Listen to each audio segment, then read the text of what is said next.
इंसान अपना बचपन कभी नहीं भूलता। यही तो वो समय होता है जब वो बिना कुछ सोचे सिर्फ अपनी छोटी सी दुनिया में मस्त रहता है। बारिश का सड़क पर जमा पानी काफ़ी होता है हमारे मन को लुभाने के लिए। छोटी छोटी बातों में बड़ी बड़ी खुशियाँ मिलती हैं। ऐसी कई बातें होती हैं बचपन की जो हमारे मन में बसी रहती हैं उम्र भर। पेड़ पर से गिरना, साइकिल का टायर पूरे मोहल्ले में घुमाना, किसी की डांट खाना, स्कूल टीचर, गली मोहल्ले सब बसा रहता है। मैंने 7वीं तक पढ़ाई एक गांव में की। पिताजी की सरकारी नौकरी थी। उसके बाद उनका तबादला इसी शहर में हो गया। उन्होंने उसके लिए कोशिश भी की। वो चाहते थे कि मेरी और मेरी बहन की शिक्षा उसके बाद किसी अच्छे स्कूल में हो। खैर, उनकी मेहनत का परिणाम उनको मिला और तबादला हो गया। मुझे याद है 20 सत्र में स्कूल छोड़कर हमें जाना पड़ा था। उस समय बचपन में मुझे इस बात का पता नहीं था कि बाद में उस जगह, उस गांव को इतना याद करूंगा। तब मैं भी इसी बात से खुश हो रहा था कि हम नए घर, बड़े शहर जाएंगे। कई साल बीत गए लेकिन फिर वहां जाना नहीं हुआ। जाते समय पापा और मम्मी ने आस पड़ोस को यह वादा तो किया था कि हम आएंगे, मिलेंगे, लेकिन वो कभी हुआ नहीं। आज मैं 20 साल बाद फिर उसी गांव से होकर गुजर रहा था तो मुझसे रहा नहीं गया। मैंने अपनी गाड़ी उधर घुमा ली। इन सड़कों पर इतने साल बाद आया, लेकिन अभी भी मुझे लग रहा है जैसे यह मुझे जानती है और मैं इन्हें जैसे कि खुद ही खुश होकर रास्ता बता रही है, स्वागत कर रही हो। मुझे सबसे पहले अपना स्कूल देखने का मन किया, इसलिए मैं वहीं गया। स्कूल आज भी वैसा ही था। कई बार शायद सिर्फ रंगाई पुताई हुई होगी, लेकिन एक बाथरूम के अलावा नया कुछ भी नहीं बना शायद। थोड़ी देर में अपनी आंखों से स्कूल को देखता रहा। आधी छुट्टी के समय बच्चों को देखकर मुझे अपना बचपन याद आ गया। बच्चे को भीड़ स्कूल के गेट के बाहर जमा हुई। एक अम्मा अपना टोकरा लिए वहां बैठी थी। हमारे समय में भी यही होता था। हम लोग भी ऐसे ही जमा हो जाते थे। टोकरा लिए हमारे समय पर कोई आता था। टोकरे में खट्टे मीठे बहुत सी तरह तरह की चीज होती थी। उन्हीं यादों को फिर से एक बार जीने के लिए मैंने भी उस अम्मा के टोकरे से कुछ लेने को सोचा। मैं फिर एक बार बच्चा बन उस अम्मा के टोकरे की ओर चला। बच्चों के हाथों के बीच मैंने भी अपना हाथ उस अम्मा की ओर किया। अम्मा ने ऊपर मुंह कर मुझे देखा और पूछा कि क्या चाहिए। चेहरे पर झुर्रियां, आंखों को मीचकर बार बार वो देखती थी। चेहरा मुझे जाना पहचाना लगा। मैंने पहचाना कि ये वही हैं जो हमारे समय पर भी आती थी। पहले से ज़्यादा बूढ़ी हो गई थी, इसलिए मुझे पहचानने में थोड़ा समय लगा।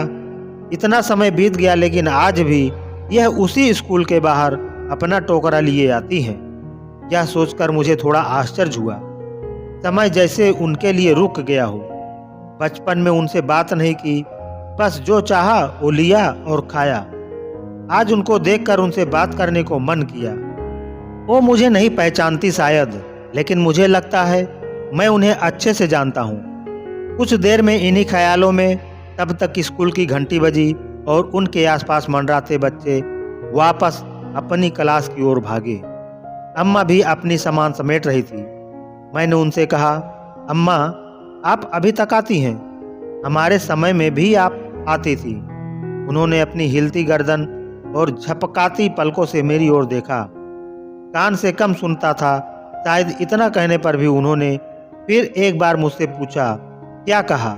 माफ करना, थोड़ा कम सुनाई देता है। मैंने फिर वही बात दोहराई। अम्मा को सुनकर बहुत अच्छा लगा, बहुत खुश हुई।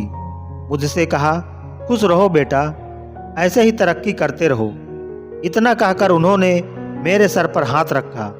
फिर वो अपने काम में लग गई।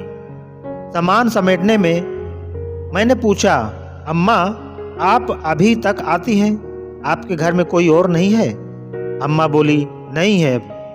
अभी मेरा एक लड़का था, लेकिन वो अभी मेरे साथ नहीं रहता। तुम्हारी तरह बड़ा हो गया है ना, तो अब उसको माँ की जरूरत नहीं।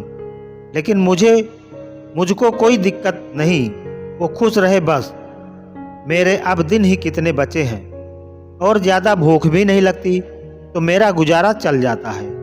कभी स्कूल के बाहर, कभी पास के बाजार में, जितना होता है करती हूँ और फिर यहाँ आती हूँ तो इन बच्चों को देखती हूँ तो मुझे अच्छा लगता है।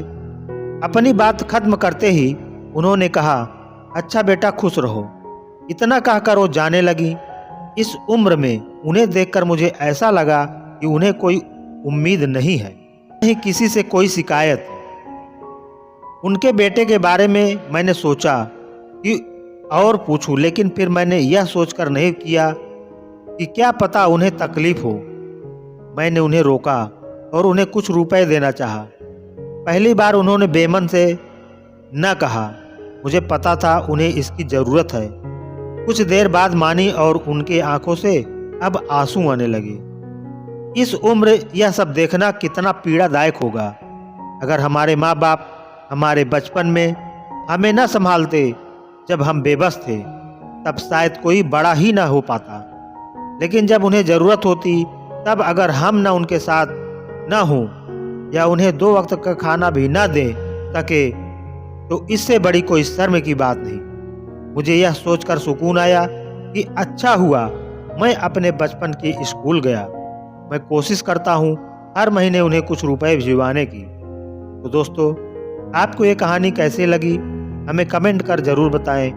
इस तरह की कहानियाँ सुनने के लिए आप हमारे चैनल को सब्सक्राइब कर लें और हमारे वीडियो को लाइक करके शेयर करें। यहाँ उपस्थित शिक्षाप्रद कहानियाँ आपका मनोरंजन करने के साथ साथ दिशा भी देंगी।